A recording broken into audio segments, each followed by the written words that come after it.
Fala galera, beleza? Valdemar Neto aqui do DevLab e hoje eu estou aqui para falar de como testar casos de erros mais complexos. Por exemplo, um banco de dados joga um erro, sei lá, parou de rodar o banco de dados, parou de rodar o serviço.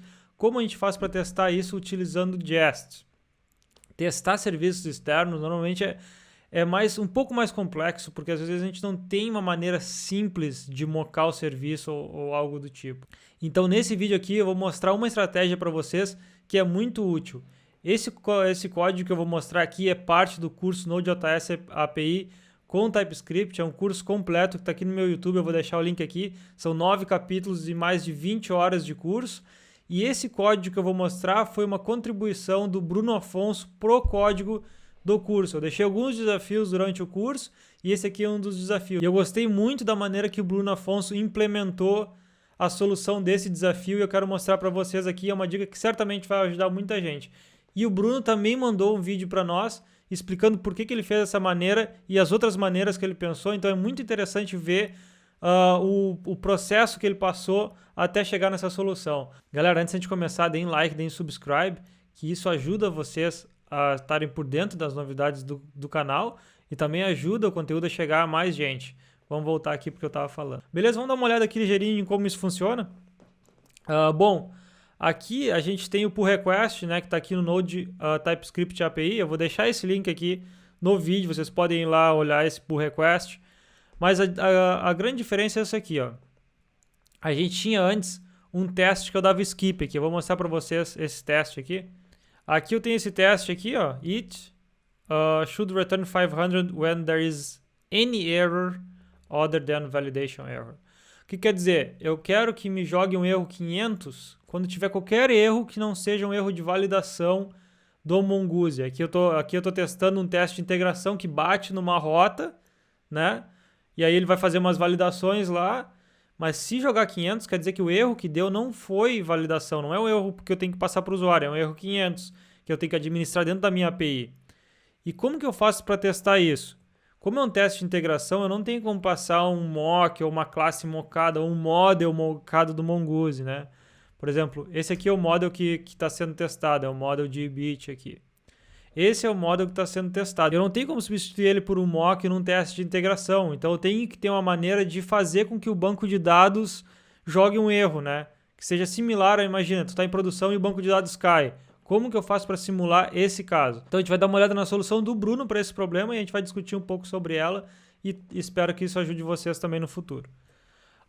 Aqui está o pull request do Bruno. Então a solução dele foi qual? Ele usou o Jest, que a gente usa no curso, né? E ele fez um spy on no método save do model do Mongoose bit, né? No prototype, porque o prototype basicamente é na instância, né? Quando dá um new bit, para te fazer mock do método que pertence a uma instância, tu tem que ir no prototype da classe, né? Então aqui bit.prototype.save, quer dizer, no método save dá um spy. O spy é um tipo de test double, eu vou deixar um link aqui para test doubles, mas tem spy, tem stub, tem mock. O spy tu usa só para escutar o que o método está fazendo. Então aqui ele usa um spy no método save, então ele está escutando o que o método save está fazendo. E aí ele bota um mock implementation once. Isso é bem contra-intuitivo, porque em outros frameworks de teste, tu não usaria um spy, né? Tu usaria um stub. Mas no Jest é comum tu usar um spy e aí tu alterar o comportamento usando um spy. Então ele usa aqui um spy on no método save. Ele usa o mock implementation once, quer dizer, somente uma vez altera essa implementação do método save para ser a minha função aqui. E aí ele retorna uma função que retorna uma promise rejeitada, né? Um promise.reject, fail to create bit. E aí ele roda o código aqui, aí ele faz uma chamada para a API no /bits, que é o endpoint que tem na API, manda aquele payload, manda o token normal e espera que o status code seja 500. E que a response.body seja esse aqui, que é o que a nossa API responde. Então, o que está acontecendo aqui por debaixo dos panos no Jest? O Jest está indo lá nesse método, nesse model bit aqui, no método save, está sobrescrevendo ele, né, uma vez por essa função aqui. Então, ele está indo lá onde o módulo está cacheado no Node.js e está fazendo essa substituição lá, a nível de módulo. Né? Então isso é um baita trampo que o Jest está fazendo aqui. E esse tipo de solução aqui é muito útil nesse tipo de caso, onde é um teste de integração, onde tu não tem uma maneira de substituir esse model por um model mocado, esse tipo de coisa, mas isso tem um custo, né? Tu tá sobrescrevendo o módulo a nível de disco, né? Tá indo lá e sobrescrevendo aquele método daquele módulo. Então, eu aconselho usar isso somente em casos como esse aqui, onde não tem outra maneira de tu substituir a dependência, porque tu tá realmente substituindo o método, né? E se tu faz isso aqui num teste de unidade, por exemplo, se tu faz esse tipo de coisa no teste de unidade, significa que o teu código está acoplado, que tu não tem uma maneira de substituir o model por um mock, né? Passar ele por dependência. Num teste de unidade, isso aqui é um sinal de código acoplado. Mas nesse caso aqui, é um caso perfeito para te usar, porque tu não tem outra maneira de substituir essa dependência. Eu gostei muito dessa solução e o Bruno mandou um vídeo aqui, vamos escutar o processo de pensamento que ele teve até chegar nessa solução. Ele testou várias outras coisas e é bem interessante porque provavelmente vocês vão passar por isso várias vezes na carreira de vocês, então é muito interessante ver o que o Bruno tem para falar. Fala galera, meu nome é Bruno, eu sou desenvolvedor back-end com Node.js na Mutante. E aí hoje eu tô aqui para falar de um PR que eu abri para o curso do Valdemar Neto. Então, em uma das aulas, mais especificamente na aula que ele estava implementando os testes da parte de criação, os testes funcionais da parte de criação das praias, ele propôs um desafio de criar um teste de um cenário negativo, ou seja, quando a gente tenta criar uma praia e ele acaba dando algum erro. Fazendo a verificação de como estava implementado, um dos pontos que poderia quebrar e seria mais fácil de simular nesses testes seria simular um erro na parte de inserção no banco de dados. E aí, eu comecei a pensar em algumas estratégias para tentar fazer um mock dessa parte, porque dificilmente a gente conseguiria fazer com que ele desse um erro que retornasse o internal server erro para a gente, que era justamente o cenário que a gente queria testar. Pensando nisso, eu dei uma olhada na estratégia que a gente estava utilizando na parte dos testes unitários, só que ela não seria possível utilizar nesse teste em específico pelo seguinte, por exemplo, lá na parte em que ele fazia o mock da instância das classes, e aí pegava essa instância mockada e passava como parâmetro do construtor da classe que a gente ia testar,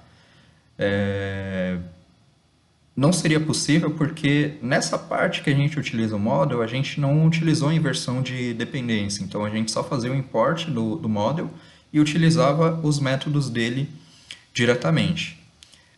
Aí eu pensei numa outra estratégia que, depois refletindo, também não faria muito sentido, que seria o seguinte, pegar o próprio método save, que é o que a gente precisa que falhe para simular o internal server erro, e sobrescrever a implementação dele. Só que aí eu teria alguns efeitos colaterais, que seria, beleza, eu fui e fiz a sobrescrita do meu método para o comportamento que eu preciso para fazer com que o teste tenha o resultado correto, só que eu teria um problema que se eu precisasse chamar esse mesmo método dentro do mesmo teste ou num teste seguinte, ele ainda seguiria a minha implementação sobrescrita. Então, eu teria uma responsabilidade a mais de pega o método save, sobrescreve para o meu mock. E aí depois, terminei de realizar o teste utilizando o mock, sobrescreve ele novamente para o comportamento original do método save. Então, isso seria bastante trabalhoso de eu ficar fazendo. Então, o que eu fiz foi utilizar o SpyOn do Jest, que basicamente ele recebe o protótipo da minha classe e o segundo parâmetro ele recebe o nome do método que eu quero sobrescrever. Aí com esse SpyOn, ele cria uma instância do mock em cima desse método e também cria alguns listeners que a gente consegue capturar algumas coisas em relação ao método. Então, quantidade de vezes foi chamada, se foi chamado com um parâmetro X e assim por diante. Nesse caso eu não ia precisar, eu só precisava de fato realmente sobrescrever a implementação do método. E aí eu utilizei do SpyOn, utilizei o Mock Implementation 11.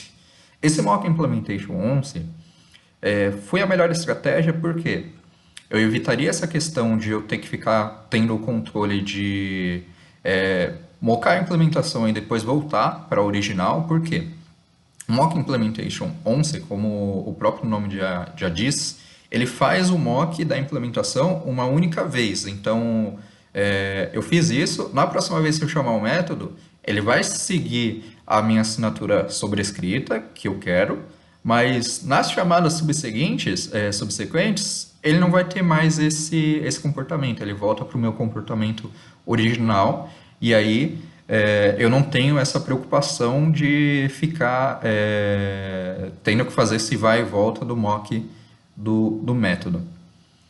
E, bom, é basicamente isso em relação à implementação. Agora, acrescentando alguns pontos interessantes em relação ao curso, mas direcionados a testes.